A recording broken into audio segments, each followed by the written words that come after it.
that gives President Trump an opportunity to walk away from this nonsense and say, well, then you're on your own. I've done all that I can. I'm not going to do any more. We have more important issues now to face. And everybody's going to act like, oh, my goodness, we can't live without NATO. Well, that's wrong. We can all live without NATO.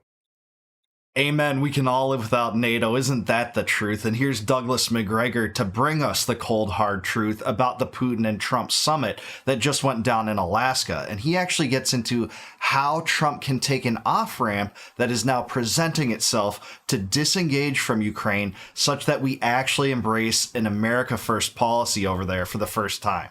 So let's get his take on this. Please like the video and subscribe to the channel. What is your big picture take on what happened in Alaska on Friday? I think we saw tangible, concrete evidence for President Trump's desire to normalize relations with Moscow. And I think that's very clear. President Trump treated President Putin with great cordiality, in contrast to his predecessor and so many people in Washington that do the opposite. And I think he recognizes that, quite frankly, we have reason to cooperate on every level: economic, political, military, diplomatic. The problem is we've got this rogue state that is now in the last hours, I would say, of its life in Kiev. And he's got a problem with the Europeans, particularly in Western Europe, the globalists, who see this as a fight against Russia on behalf of globalism.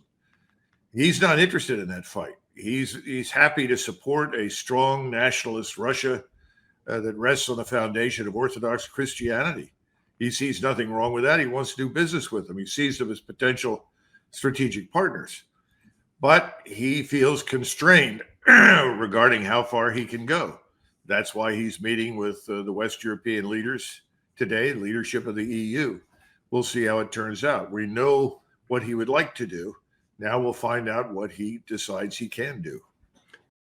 Well, that's a remarkably charitable view toward Trump, I think, from Macgregor, which has been critical of Trump several times during this administration. I mean, we've heard some good change in rhetoric from Trump. We've heard that in the past, by the way, especially during the campaign season, about how Crimea won't be going back to Ukraine. It's part of Russia, and how Ukraine won't be in NATO. Both of those things are very good, and two things that Trump has struggled to say even during this term. But I'm not sure he's serious about ending the war if Zelensky puts the kibosh on it. And the military-industrial complex, we know, will always try to put the kibosh on it, as will Keith Kellogg and Marco Rubio, who he's surrounded himself with. So don't get me wrong, I like negotiations and I like any movement toward peace, but what really kind of seems to be able to sabotage any kind of peace agreement with Russia was when Trump said at the end of his recent press conference that, you know, that'll be up to them, speaking of the Ukrainians and NATO. Well, if they have veto power over a peace deal and the U.S. continues to bankroll it anyways, what does that tell you? It's not embracing an America First mentality where we could just disengage. It's actually allowing the beneficiary of $200 billion from the United States to dictate American foreign policy. And that's garbage. I hope that's not what's going to happen, but I remain skeptical of anything else. Before Friday's meeting, actually, on his way there, he gave an interview to my friend and former colleague Brett Baer at Fox News, in which he restated he'd be very angry if there weren't a ceasefire as a result of his conversations on Friday. Suddenly, at the end of the conference, he has indicated he's no longer in favor of a ceasefire. He understands that that's not realistic. He recognizes that Crimea has been, and will remain a part of Russia, and that NATO should have no place in whatever remains of Ukraine. But that is a remarkable change. Yeah, I just want to stop there and just agree with the judge. That is a remarkable shift in rhetoric, but it's only that. It will only matter if it manifests in policy. But I agree. That's way better than repeating the CNN lines about how Putin wants to conquer all of Ukraine and that, you know, we had to be there and slap on more sanctions and more secondary tariffs and all that nonsense that hasn't changed any of the conditions on the battlefield. In my view, I attribute it to, he probably heard a lecture, I'll use President Putin's phrase, on the genesis and causes of the special military operation in Ukraine, the likes of which he'd not heard from any of the neocons that he brought to Alaska with him. Question: General Kellogg gone? Is he thrown under the bus? Are the neocons out of this picture? Well, I'm certainly going to keep my eyes on the street and hope, but it doesn't look that way. And I think President Trump, if he doesn't understand it, he needs to keep in mind that the CIA, along with MI6 in London and to a lesser extent Mossad, in this case in Ukraine, are arrayed against him. He's got to understand that whatever he decides to do, whatever orders he issues, he's going to have to follow them up very carefully, because the Central Intelligence Agency is into this business up to its neck, and they are going to do what they want to do unless he makes it abundantly clear that he will not tolerate disobedience. So I think that's very important. The second thing is that I think he knows that this will split NATO. The West European globalists that are running NATO, people like and the EU, people like von der Leyen and Rutte and the rest, they are in favor of perpetual war with Russia. Yeah, I don't think they can maintain that kind of rhetoric or those kind of commitments in a world that the U.S. withdraws, though.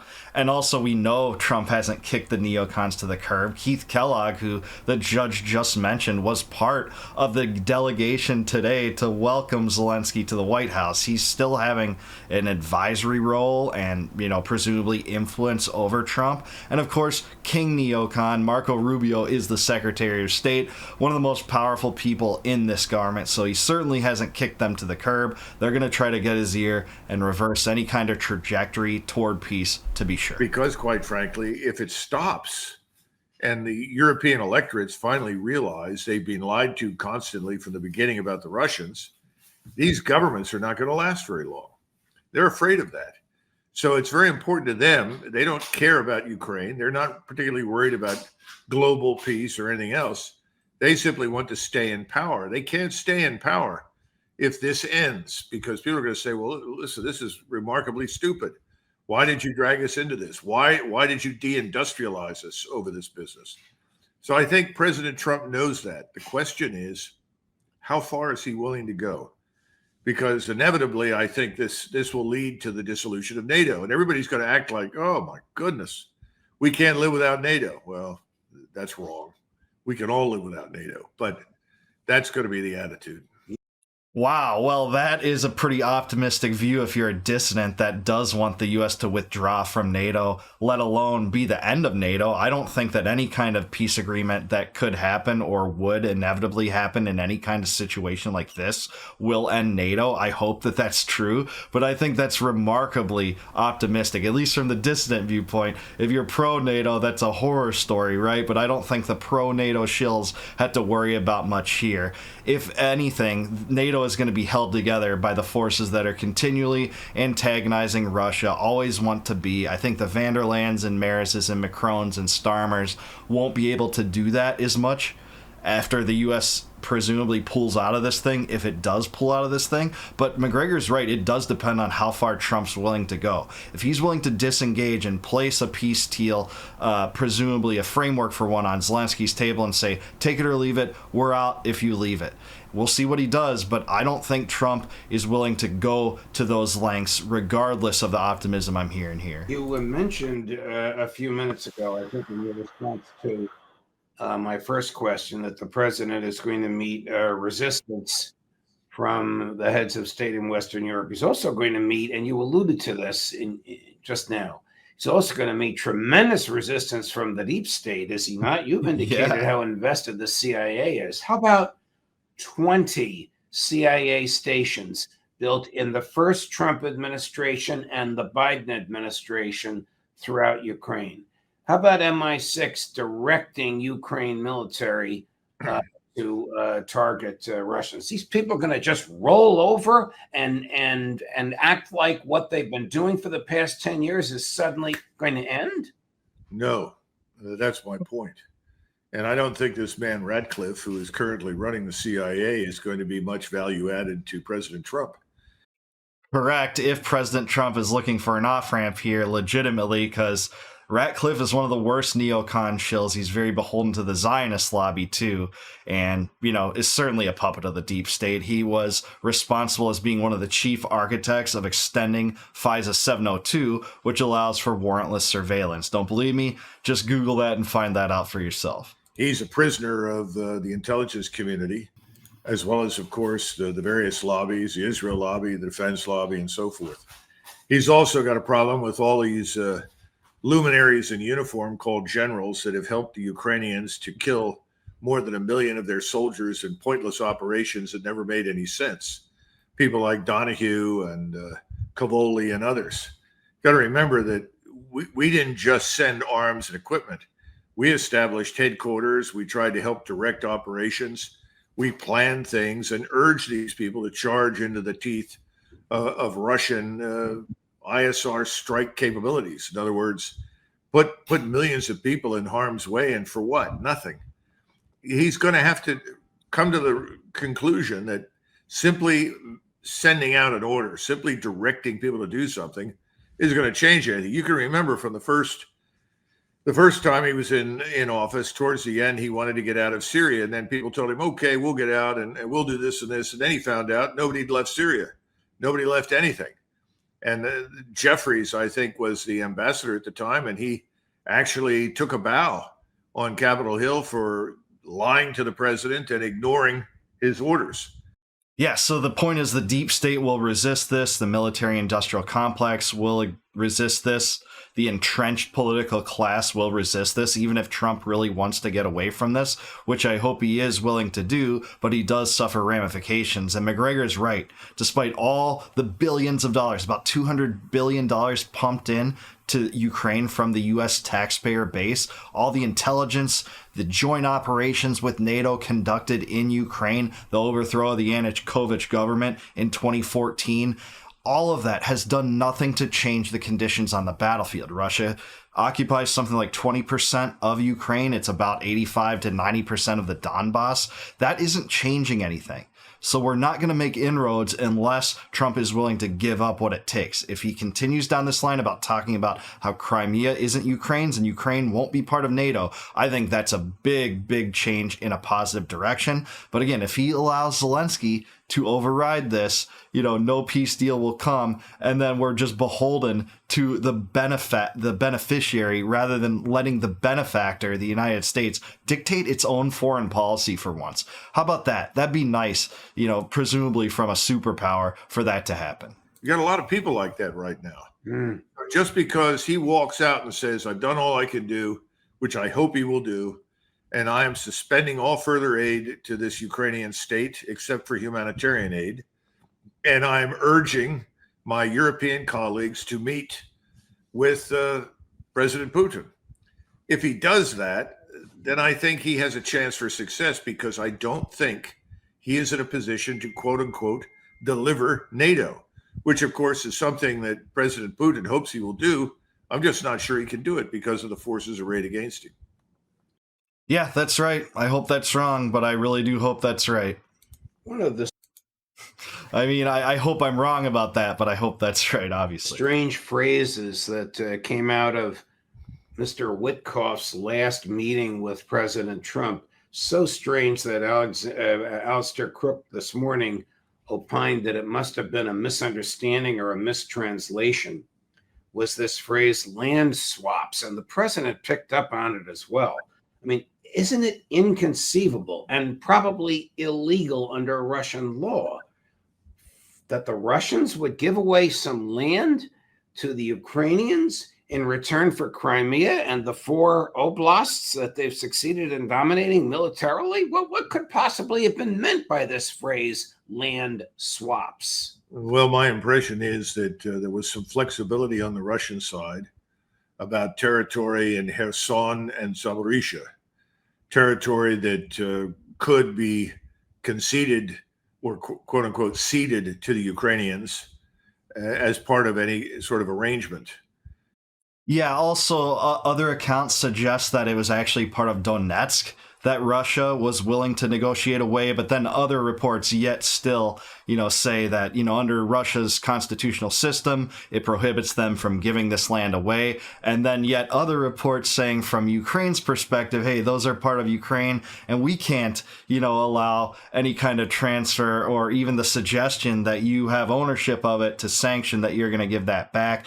At some point, you just have to acknowledge the reality, whether or not you want to accept it. Russia is in control of that property. It would be like playing a basketball game. And if I lost 40-20, I only got 20 points. And I said, nah, you didn't really beat me. Well, at some point, yeah, that actually happened, regardless if I want to legitimize it or acknowledge it or not. Now, I don't know how far that goes, and I don't know the exact parameters. I was a little surprised to read that, frankly. But President Putin did apparently say that, obviously the oblasts that are now part of Luhansk, Donetsk, so forth, and Crimea, those are part of Russia. That's not going to change. They're officially recognized constitutionally by the Russians, so that's not open for discussion. But there was some flexibility on Kherson and Zaporizhzhia. Now, the problem is you're dealing with a Ukrainian president who says nothing will be given up. We will cede nothing. Okay, fine. That gives President Trump an opportunity to walk away from this nonsense and say, well, then you're on your own. I've done all that I can. I'm not going to do any more. We have more important issues now to face.